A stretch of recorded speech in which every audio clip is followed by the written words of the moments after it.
So, where to begin your apartment hunting in Dubai? Step one, like any other place, would be to research online and find properties you're interested on listed online. So, the most popular websites in Dubai are number one, Property Finder.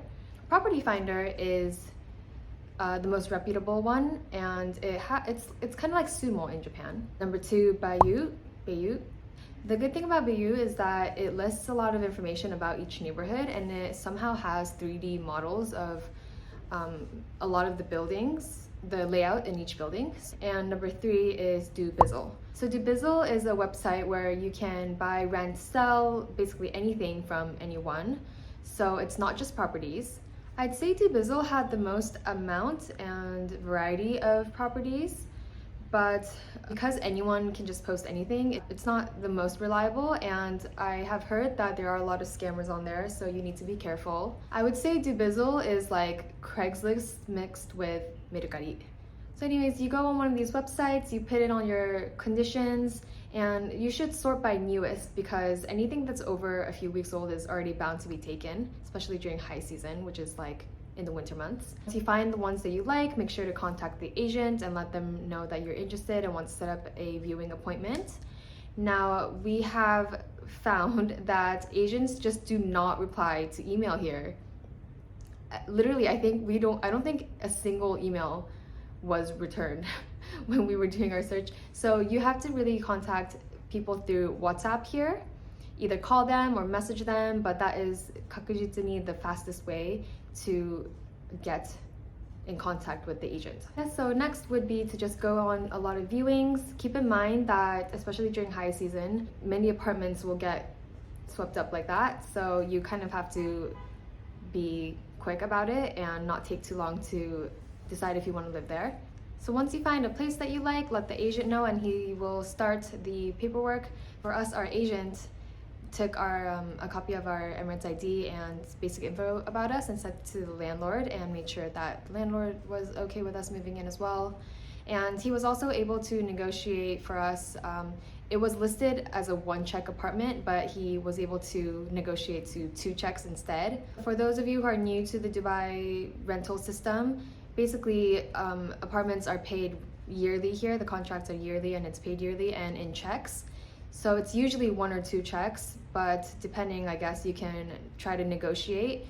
But the less amount of checks you pay, basically, the more negotiating power you have. It is a pretty hefty lump sum that you need to consider for your initial moving costs. There's actually a new service that came out at the beginning of the month where you're able to pay via direct deposit and eliminates the need for checks. So hopefully that gets put into practice soon. Anyways, so once the payment conditions are settled, then you move on to signing the lease / the tenancy contract.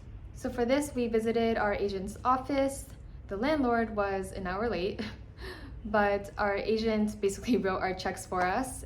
So 2 checks for the rent, one which was dated on our move-in date, and then one for 6 months later, so July. 1 check for the security deposit, and the security deposit is 5% if your place is unfurnished and 10% of the rent if your place is furnished like ours.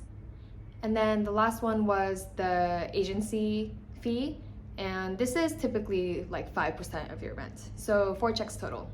And then we just went over the leasing contract. Actually, we had a lot of time since our landlord was so late, so just during the time we were waiting, we were just like reading over the agreements and everything, and yeah, so we signed it, and then our landlord signed it, and then the agency took copies of everything. They also gave us copies of our landlord's ID, copies of our landlord's ID and the title deed, which we need to register for the Ejari, which I'll explain in a second. And yeah, that was it. So after that is registering the Ejari. And Ejari means my rent in Arabic, and it is a system created by RERA. I don't know if people say RERA or it's RERA. Basically, it's a system created by them to legalize the tenancy contract. You are required by law to register the Ejari, and you'll need it anyways to sign up for all of your utilities. You can do this through an app called Dubai Rest, but your landlord also needs to have an account on there. And for us, our landlord couldn't be bothered, so we had to actually go to the physical notary office. but the process only took like 10 minutes. You basically bring all the paperwork that the agency gives you and then you sign up. Yeah, I think we got the registration complete email the next day. The Ejari registration was 230 dirhams, and we actually had to pay like a cancellation of our previous tenant's Ejari fee. I think the landlord is actually supposed to do it, but I don't know, we didn't want to deal. It wasn't a big deal, so we just left it. But that cost like, I think it was less than Nissan. So next is signing up for all of the utilities, and what I found interesting is that in Dubai, there's only one service provider for all of these things. There's DIWA, which is the electricity and water, and then there's Empower, which is the cooling system, which is also called the chiller here. Oddly, the AC is separate from the electricity bill. You can sign up for these on the website and it just gets processed right away.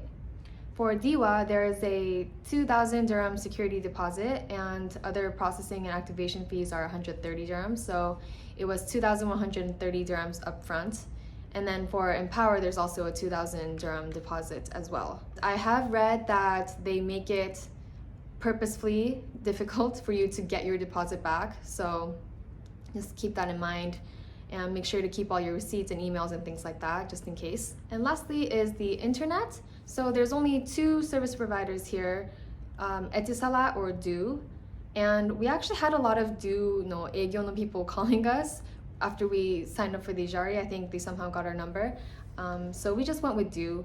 And we just arranged it so that the technician could come set it up just the day that we moved in so that we can start using Wi-Fi right away. So next, this step may come before the utilities registration process, depending on your move-in date.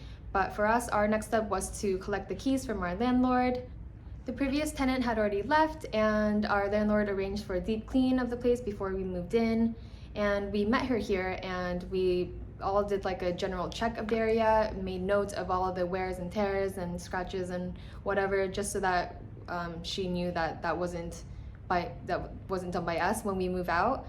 And yeah, we had that quick check session, and then we also, once we actually moved in, we did a more thorough check and took pictures of everything and sent it to her in an email just to have it on record. After all that, we had to register our move-in date with the building's facility management, like the Kanishitsu, and it was very basic info, and they just gave us the security key afterwards, and that was that. Make sure to check your building's move-in rules. In our building, for example, you can't move in furniture on Sundays for some reason. So luckily for us, our place was furnished, so we didn't have to worry about that kind of thing. But depending on your situation, you might have to adjust your move-in and delivery dates accordingly. And that's it. That's the whole process. So finding an apartment and locking it down was the hard part. The paperwork and other stuff that comes afterwards is like pretty straightforward. So with that being said, I just want to get into some of the tips that we have and things that we wish we knew before we started apartment hunting. So our biggest mistake, like I said before, was starting our apartment hunting too early. You will not be able to rent an apartment without your Emirates ID and also a bank account with the checkbook. But actually, by the time you're watching this, maybe the direct deposit system is already the norm. So maybe you won't need it, but for us, we needed it. And that was causing kind of a setback in our search. We anticipated both of our Emirates ID and opening our bank account to be completed way earlier than it actually was, and it costs us 2 great apartments. The only thing I would recommend doing during the early stages of applying for your Emirates ID is just getting to know the different neighborhoods of Dubai, researching the different rent averages and narrowing your top neighborhoods down before you actually officially start looking. You should start the actual apartment hunting once you get your Emirates ID, and all that's left to do is open your bank account. So next I want to talk about the furnished versus unfurnished situation. So furnished homes are actually quite common here. I guess it's because there are so many expats who come and go. You don't know how long you're gonna stay here. I would definitely recommend considering getting a furnished place like we did. Although you do pay a premium for furnished houses, you don't have to go through the hassle of furnishing a place on top of like all the other like things that you have to do when you move different countries. So our place came furnished and we felt like it was worth it. Also, although some places are advertised as furnished, what furnished consists of really depends on each place. So, for example, our place really had literally everything. It even had plates and artwork and mirrors and things like that. But a lot of the other places that we saw only had the bare minimum. So like just the bed and a sofa and a dining room table. Some are semi-furnished and they didn't have fitted kitchens, so you would need to buy an oven and a washing machine and stuff by yourself.